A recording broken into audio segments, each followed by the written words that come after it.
Create करने के लिए मैं लिखता हूं प्रोडक्ट रैंक। प्रोडक्ट रैंक करके मैं एक कॉलम बना रहा हूं और जिसमें लिखूंगा मैं रैंक एक्स फंक्शन का यूज करूंगा।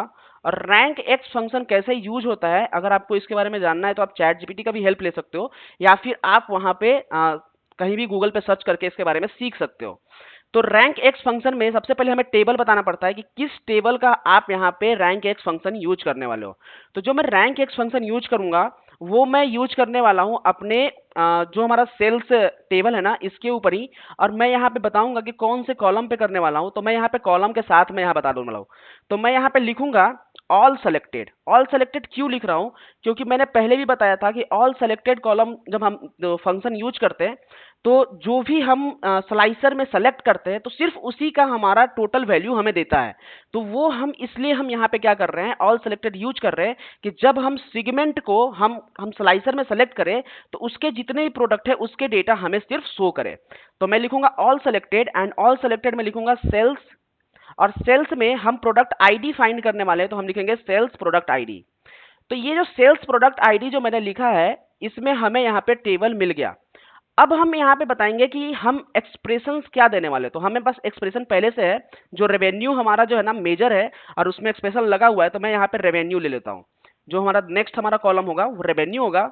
और वैल्यू हमारे पास कुछ भी नहीं है, हम कोई वैल्यू नहीं लेने वाले हैं अभी के लिए। फिर हम यहाँ पे लिखेंगे ऑर्डर। तो ऑर्डर में हमें सबसे टॉप रेवेन्यू वाले को 1 असाइन करना है, इसके लिए हम डिसेंडिंग लेंगे। तो यहाँ पे डिसेंडिंग। एंड टाइल्स में हमेशा याद रखिएगा कि हम वैल्यू स्किप नहीं करने वाले हैं, हम 1 के बाद 2 3 4 ऐसे लेने वाले हैं।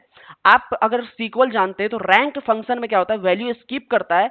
तो इसलिए यहाँ पे स्किप करके भी आ रहा है और डेंस करके आ रहा है जिसमें वैल्यू स्किप नहीं करेगा। तो हम यहाँ पे डेंस यूज करेंगे और इसको जब एंटर करेंगे तो हमारे पास यहाँ पे प्रोडक्ट रैंक करके एक मेजर बन जाएगा। अब हमारा दोनों मेजर बन गया, रेवेन्यू का भी और प्रोडक्ट रैंक का भी। तो मैं क्या करता हूं, एक टेबल यूज कर लेता हूं और एक स्लाइसर ले लेता हूं। एक टेबल ले लिया और एक स्लाइसर ले लिया। स्लाइसर में मैं सेगमेंट जो कॉलम है उसको यहाँ पे सेलेक्ट कर लेता हूं। आप देखोगे यहाँ पे सेगमेंट हमारे पास आ गया होगा, ये सेगमेंट कॉलम हमारे पास देखने को मिल रहा है, ये सेगमेंट है। अब आते हैं टेबल में। तो टेबल में सबसे पहले मुझे चाहिए सेगमेंट, जिससे पता चलेगा किस सेगमेंट का प्रोडक्ट है। Then product ID, then revenue. आप यहाँ पे देखोगे रेवेन्यू भी है मेरा कॉलम, रेवेन्यू। देन इसमें हम लेंगे प्रोडक्ट का रैंक। हमें यही 4 कॉलम हमें चाहिए। तो आप देखोगे ये हमारा यहाँ पे टेबल में वैल्यू मिल रहा है। अगर मैं यहाँ पे प्रोडक्ट आईडी जो प्रोडक्ट रैंक है इसको मैं असेंडिंग कर दूं तो ये देखोगे आप कि 3 हमारे पास सेगमेंट है, कस्टमर, कॉर्पोरेट और होम ऑफिस। तो ये तीनों का हमारा 1 1 रैंक असाइन किया है, 2 2 रैंक, 3 3 4 4 एंड 5 5। लेकिन इसमें देखोगे आप 6 7 8 ये सब भी है, लेकिन मुझे ये नहीं शो करना है।